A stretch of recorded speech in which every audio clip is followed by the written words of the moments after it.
Bienvenidos a todos. Me llamo Michelle. Yo soy la profesora para Español 1B. So hello everyone. My name is Michelle. I'm the Spanish 1B teacher. And welcome to class this week. So let's get started without much further ado. Here we go. Share. And bienvenidos a todos a nuestra video de preparación. So welcome to our prep video. I have this nice image here, and we'll come back to that at the end. This is just a preview. So in this video, we're going to learn how to describe states and emotions. So states meaning conditions, right? And emotions using idiomatic expressions. So let's start with something we know, okay? Ya tú sabes, you already know cómo expresar la edad, how to talk about age or how to express your age. Tengo 23 años, obvio. Obviously, I am 23 years old, right? Tengo 23 años. Y también, ya sabes, also you know, cómo expresar lo que tenemos que hacer. We already know how to express what we have to do. So let's take a look at this example. Mi esposo tiene que doblar la ropa. My husband has to fold the clothes. Why not, right? Okay, ahora, lo que vamos a hacer. So now what we're going to do is observar. We're going to look at these new examples, and I want you guys to just pay attention. What verb are we using? What do you think the literal translation of every example is? And maybe what the translation would be in English, so the non-literal translation, right? Mi perro tiene frío. Mi perro tiene frío. Yo tengo calor. Tengo calor. Nosotros tenemos mucha prisa. Tenemos mucha prisa. Tengo hambre. Yo tengo hambre. Tú tienes sed. Tienes sed. Yo tengo sueño. Tengo sueño. Okay? Ahora vamos a pensar. ¿Qué notaste? What did you guys notice? What verb is in all of these expressions, right? And maybe what is it trying to say? So let's go back to the beginning here. So this, obviously, if you hadn't noticed, I mean, spoiler alert, I'm about to tell you, all of these expressions have the verb tener, right? Tener means to have. So this literally means my dog has cold. Mi perro tiene frío.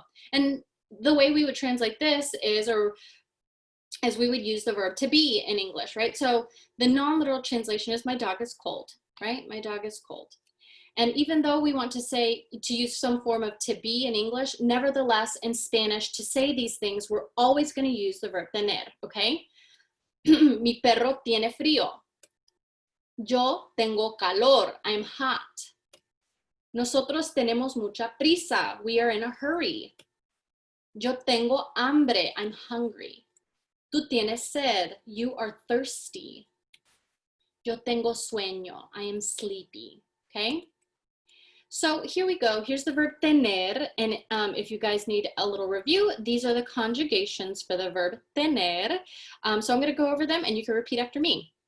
Yo tengo. Tú tienes.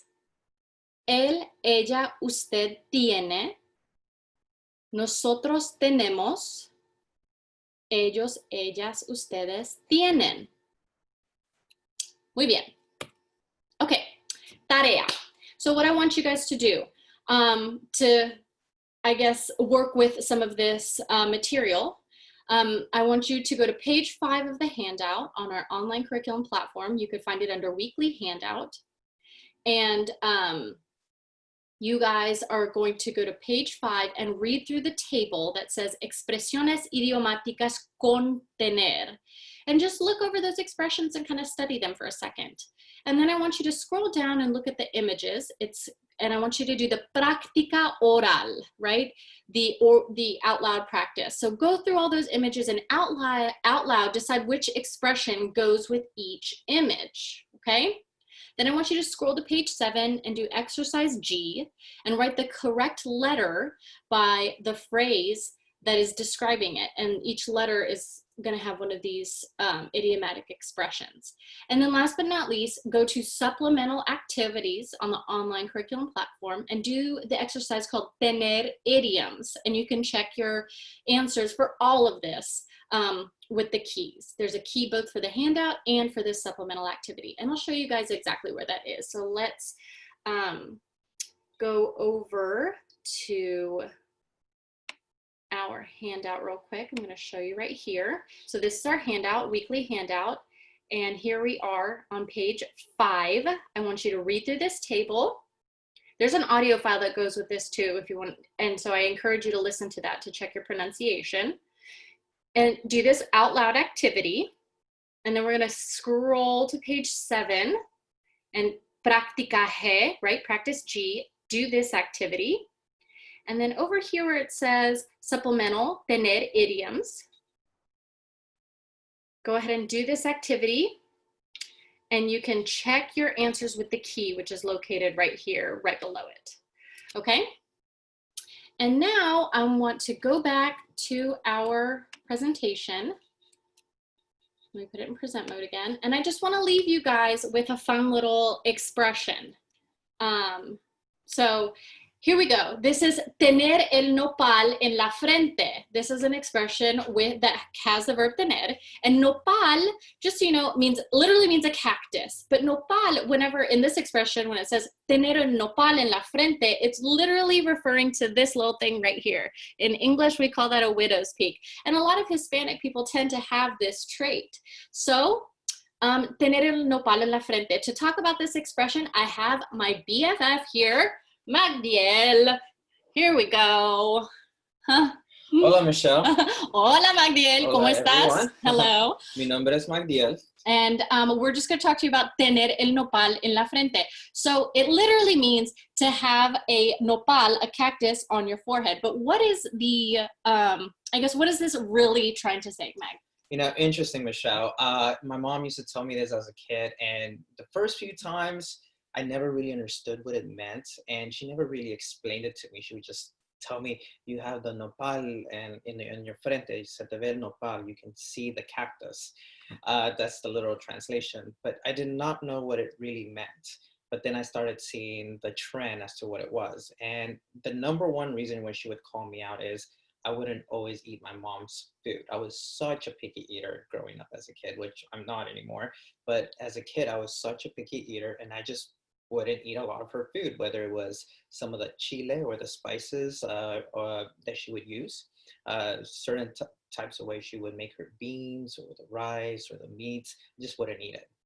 And so when I wouldn't eat it, she'd get offended, she'd get upset because she spent a lot of time making the food. I can a lot of heart into the food. And I would just say, I don't like it. And she'd get upset and she'd like, I don't understand, in Espanol, obviously.